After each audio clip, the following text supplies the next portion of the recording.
Before early voting ends today, on Friday, we head into the weekend before the election. And we have our political correspondent, Oh Soo-young, in studio with us. Welcome back, Soo-young. Lovely to be here as always, Tammy. So, Soo-young, let's start with this highest ever turnout for early voting on day one.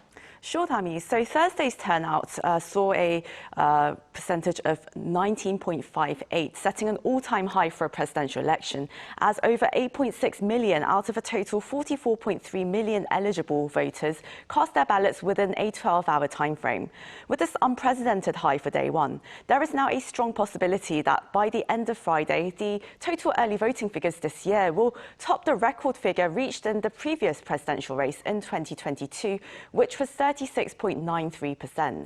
Now, by region, Jeollanam-do Province, a progressive stronghold, recorded the highest early voting rate at 34.96%, while the conservative stronghold of Daegu recorded the lowest at 13.42%. Now, in the capital region, considered the most fiercely contested battleground and a barometer of public sentiment, Seoul recorded a turnout of 19.13%, which is slightly below the national average, but it's still an increase compared to the 17.31% seen on the first day of the 2022 election.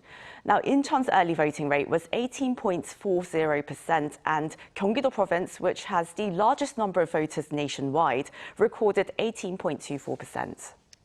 Then, Soo-young, any clue as to what this high turnout may indicate about the final result? Well, historically and globally, Tammy, early voting or alternative forms of voting, such as by post or online, have traditionally been associated with younger voters as well as progressive votes. And here in Korea, it has typically been favoured by voters in their 20s and 30s, as well as the generally left-leaning middle-aged voters in their 40s and 50s, with turnout among them reported to be 5 to 10 percentage points higher than on the actual voting day. As recently as the general election last year, where the Democratic Party won 175 seats, early voting reached 31.28%, the highest for any parliamentary race. But then again, Conservative President Yoon Suk-yeol, of course, he won the 2022 race with a record high early voting rate as well. So, of course, if we look at presidential elections, they do tend to see a higher overall turnout. And voters aged 70 and above, they tend to be conservative. So they might also turn up in swarms on the actual day of voting. In response to this year's early voting, the DP has said that early voting reflects the outrage against the Conservative camp, which, of course, is associated with impeached President Yoon's martial law.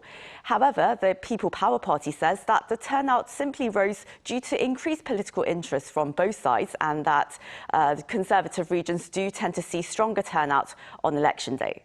So that's why some analysts say that early voting no longer disproportionately favours one side. So when early voting was still relatively new a couple of years ago, young Koreans did show higher participation, while turnout among older voters was relatively low.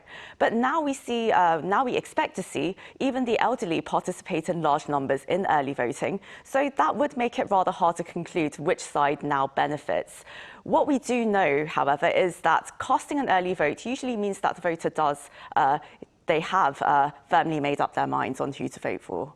Well, Soo-young, we are currently in this so-called blackout period, meaning polls are banned for 6 days until the election day. Now, that means it's hard to determine public sentiment, but can we potentially see a highest overall turnout?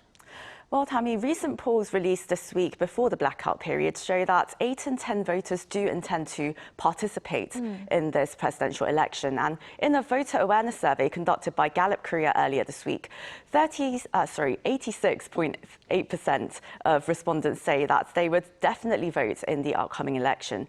And that's 3.8 percentage points higher than the 83% reported ahead of the 2022 presidential race. Among those who intend to vote, 37% said that they plan to cast their ballots during the early voting period, and that's up 10 percentage points from the previous election. And the actual voter turnout in the 20th presidential election, the overall turnout, was 77.1%, with early voting making up almost 1 in 4 votes. So we're really going to have to wait and see what the early turnout will be and how it's going to compare to the overall number of votes to draw any kind of meaningful meaningful pattern or conclusions. Definitely. Well, early voting is open until 6 p.m. tonight. I'll see you back here on Monday, next Monday, Soo-young. Sure, Dami, have a lovely weekend. You too.